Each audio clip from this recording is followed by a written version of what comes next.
First up here is our recommended installation location. During installation, correct positioning is crucial. Whether you're dealing with vertical or horizontal pipes, our Flowmeter has you covered.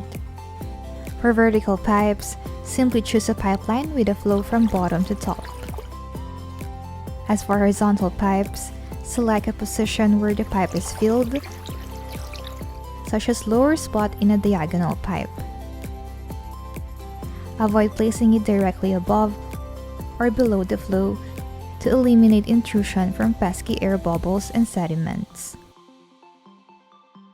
For optimal performance, we recommend these positions: on the side, slightly above, or slightly below the pipe.